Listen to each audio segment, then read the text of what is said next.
В ремонте ноутбуков мелочей не бывает. Приветствую вас на канале Лэптопия. Меня зовут Екатерина, и я ремонтирую ноутбуки. Сегодня на ремонте у меня будет парочка ноутбуков.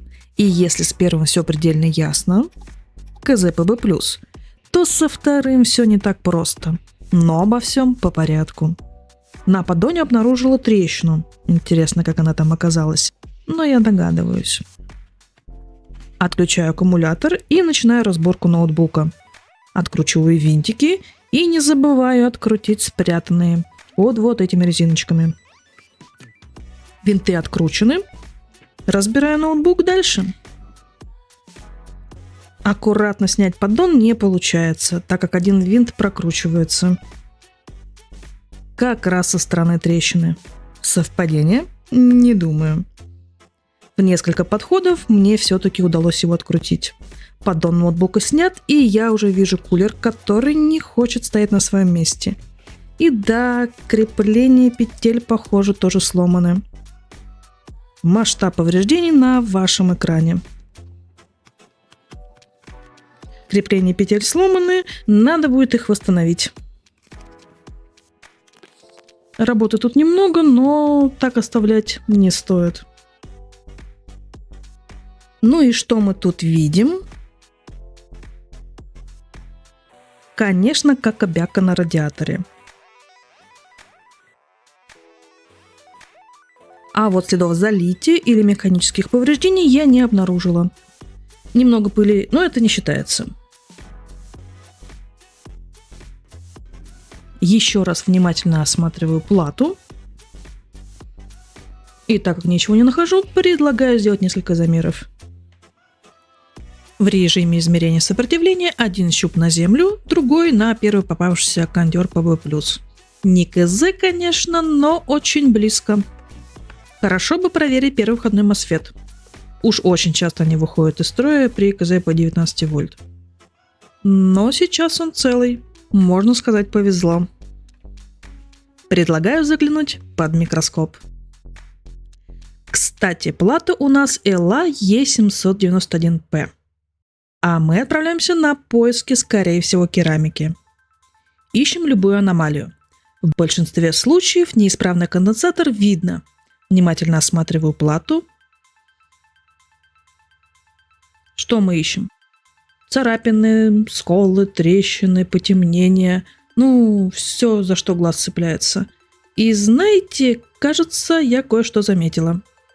Какая-то странная пайка у этого конденсатора. Как будто припой стал пористый. Глазами в микроскоп видно, а вот камера не очень хочет передавать. Попробую приблизить. Вы видите это?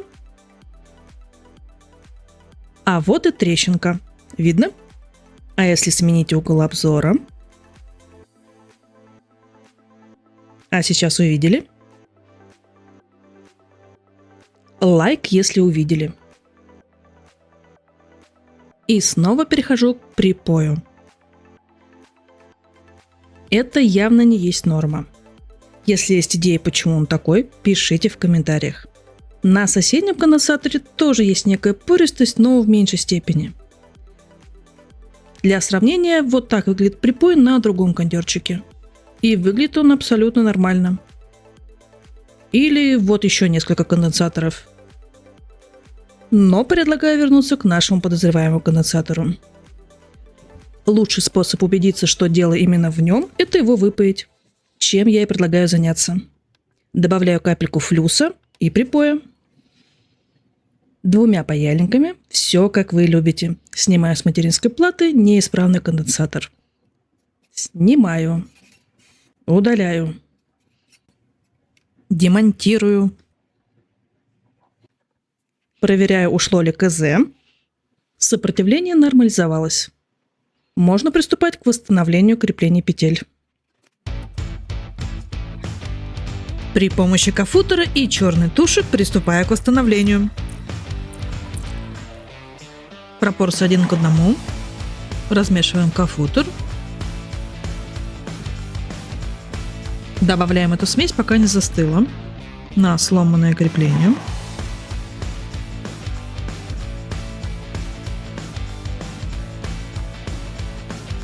Устанавливаю бонки на место.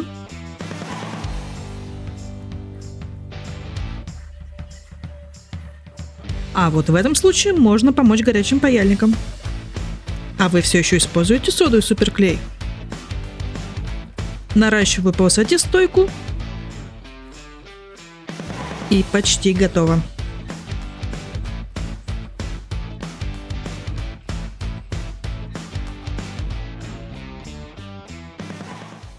Закручиваю петли. Идеально. Пора включать ноутбук. И неприятный момент. Похоже, что матрица неисправна. Да. Вот здесь вот. Внизу черный подтек. Матрица явно битая. Подкидываю заведомо рабочую матрицу и... Ноутбук меня радует картинкой. Кажется, пора переходить к ремонту второго ноутбука. А второй ноутбук — это Asus K56. Эх, мой старенький любимчик. Ноутбук немного разобран. Винтики лежат в пакете. Но кажется, что не все. Динамики тоже лежат отдельно. А вообще ноутбук заявлен как рабочий без изображения. Но рабочие ноутбуки в ремонт не носят. Или носят. Если с вами такое случалось, напишите в комментариях вашу историю. Чаще всего на данных аппаратах нет изображения из-за шлейфа матрицы. Но для начала давайте убедимся, что ноутбук не показывает изображение и что он вообще стартует. Предлагаю подключить к лабораторнику и посмотреть. Посмотрели. Матрица показывает черный экран с подсветкой. Ноутбук на капслок реагирует. Тестером инициализации убедимся, что ноутбук работает.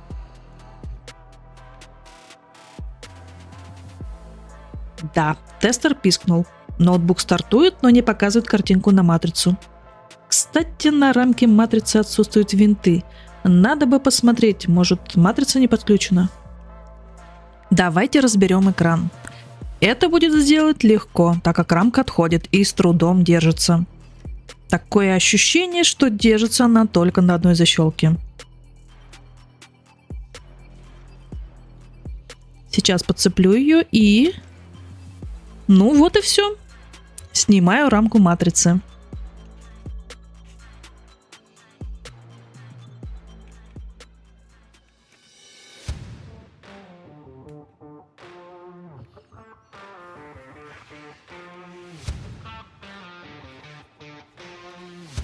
Термоклей. Серьезно, термоклей?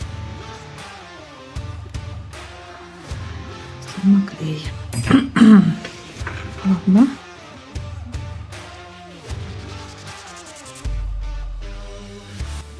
Матрица держится на двух винтах сверху. Причем это так с завода. Снизу она приклеена скотчем, хотя есть место еще для двух винтов. Так, шлейф матрицы был вставлен, но явно уже снимался. На всякий случай переподключила. Так, а вот здесь следы жидкости.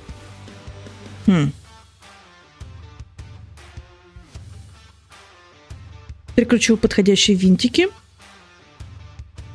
Давайте попробуем еще раз включить ноутбук.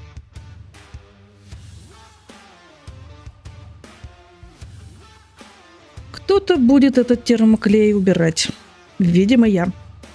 Да, с винтами тут, конечно, дефицит. Увы, ничего не поменялось. Так, не знаю, видно камеру или нет, но подсветка и темный экран. Подсветка и темный экран. При этом на капс реагирует, ну и, в принципе, включение есть. Пу-пу-пу. Вообще, конечно, это шлейф матрицы на этой плате частенько выходит из строя, но предлагаю посмотреть на состояние материнской платы. Меня смущают следы жидкости на матрице. Один винт держит поддон, выкидываем. И что у нас с платой?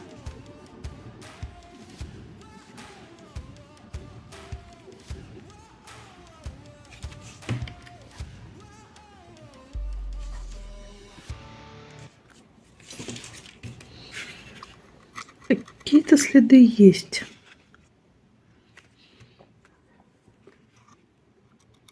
Кондерчик подгрызен, немножко подъеден. Так, подождите-ка. А почему 2 винтика всего? Здесь нету.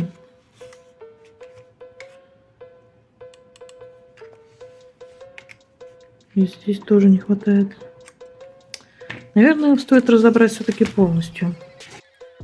И вроде типовая проблема для данной модели. Asus K56CB нет изображения на матрицу. Меняем шлейф матрицы. Но тут и термоклей на крышке, и следы залития. И в ноутбук явно лазили, но не сделали. Пока непонятно, но очень интересно. Подозрительно чистый. Да, кулер новый и явно не оригинальный. Но интересно. Новый кулер у нас.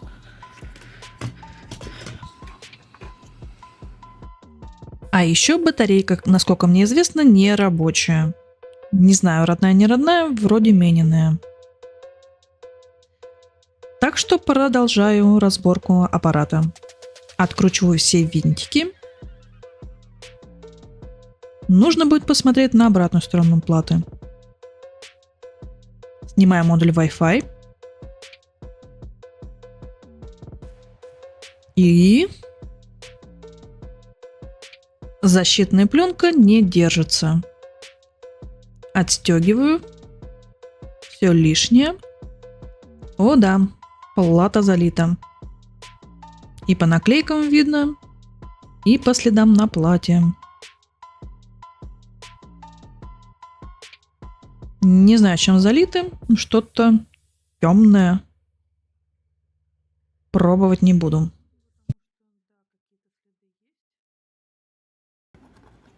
Но не то чтобы много. И здесь...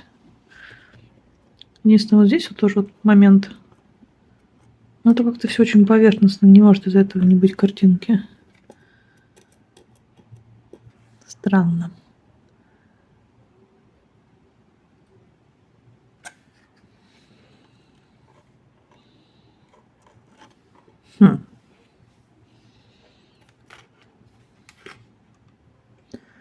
В разъемах еще бы посмотреть. Так.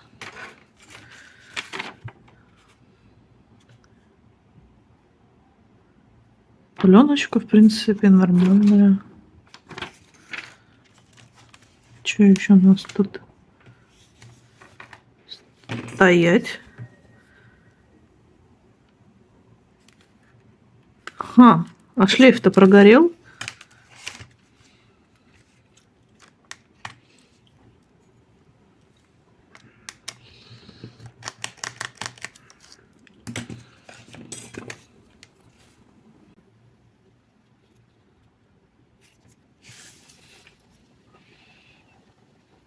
Но тут прям видно, что прогорел.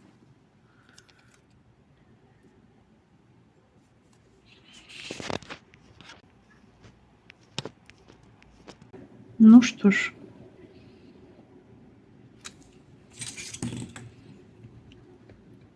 Вот она дорожечка идет прогоревшая, вот еще одна. Думаю, что тут видно. Это следы жидкости, вот. Снимаю систему охлаждения. И еще раз осматриваю плату. Надо заглянуть под пленочки, под чипы и в разъемчики. Для начала отмою материнскую плату средством для мытья стекол. Мистер Мускул отлично нам для этого подойдет. Зубной щеткой мужа и безворсовыми тряпками очищаю плату. Убираю следы попадания жидкости. Задела разъем клавиатуры, но не страшно, установлю фиксатор на место. И давайте перебираться под микроскоп для пайки. Похоже, что мы нашли первого кандидата под замену. Резистор явно подгнил. Во всяком случае, один из его выводов. Да-да, вот этот. Добавляю немного флюса. Использую флюс РСА. И пропаиваю этот участок.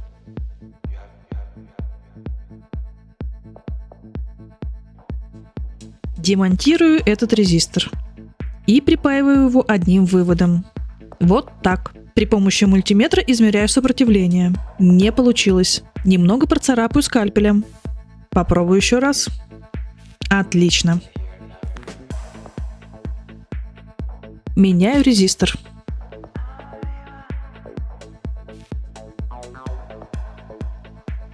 Отмываю отработанный флюс флюксофом. Отлично, идем дальше.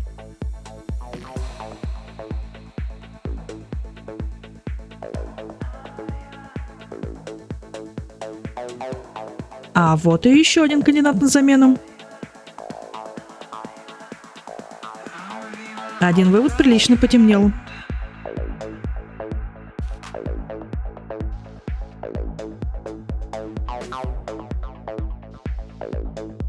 Также остались следы жидкости. Похоже, что-то сладкое. Такое лучше отмывать теплой водой. Тем временем меняю резистор.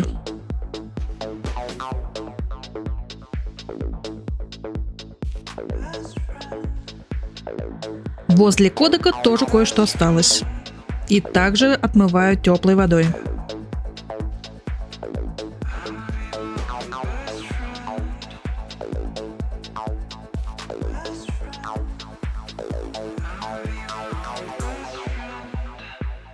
Еще один конденсатор, но его достаточно будет пропаять.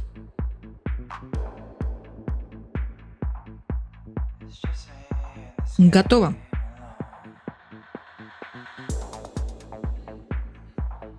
Отмываем остатки флюса и возвращаемся на рабочий стол. Возможно, у меня есть подобный межплатный шлейф. Но он не целый. Хороший повод показать вариант восстановления шлейфа. Или шлейфа.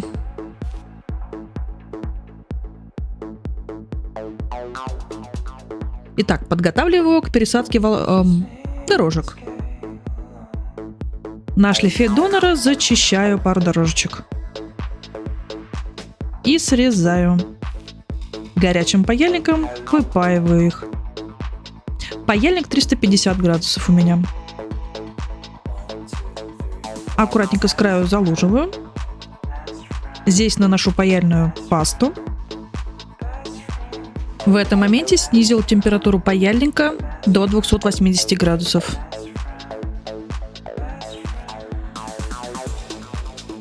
Аккуратно пропаиваю. Позиционирую.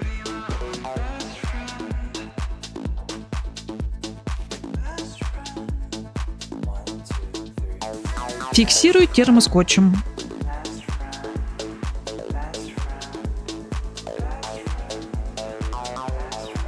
Вот так будет отлично. Осталось прихватить.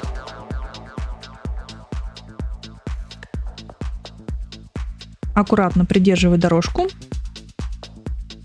Кончиком паяльника припаиваю дорожку. Выглядит неплохо. Обязательно отмываю флюксофом. И позиционирую вторую.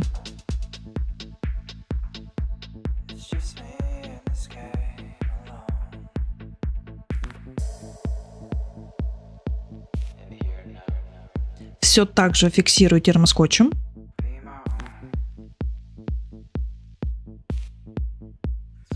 Фиксирую с двух сторон, сверху и снизу.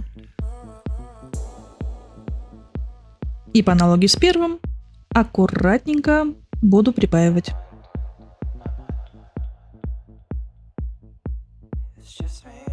Вот так.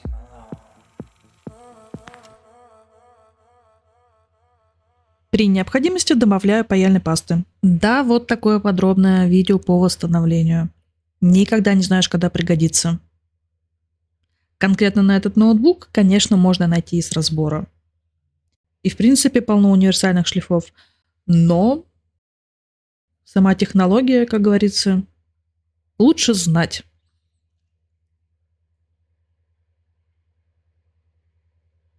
Итак, здесь уже восстановлено. Осталось зафиксировать. Фиксирую маской, которая сохнет в ультрафиолете. Релиф. На мой вкус и цвет она самая подходящая для этих дел. Делаю это в 2-3 этапа. И срезаю все лишнее. Видео затягивать не будем. Вот такой результат. Предлагаю собрать ноутбук. В данном случае, так как был шлейф восстановлен, лучше этой части подключить к доп-плате, потому что меньше будут вытаскивать его. Переходим к крышке матрицы.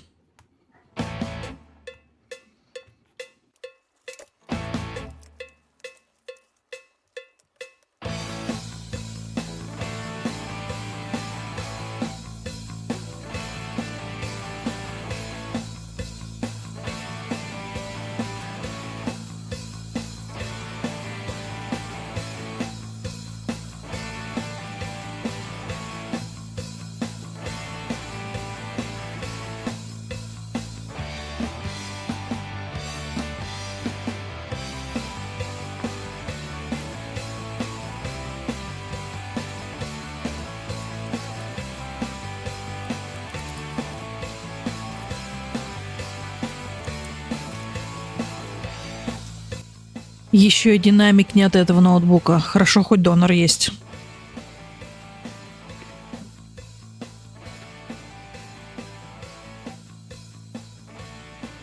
Какой фигней я занимаюсь?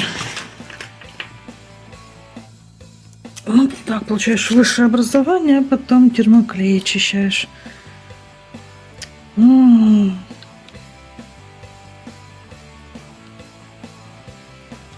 Буду ремонтировать ноуты, платы. Это интересно, думала я. Это как раз тот случай, когда устранение дефекта заняло меньше времени, чем сборка, разборка и приведение ноутбука в приличное состояние. Да, такое тоже бывает. Так, давайте мы тестовую SSD-шечку еще воткнем сразу.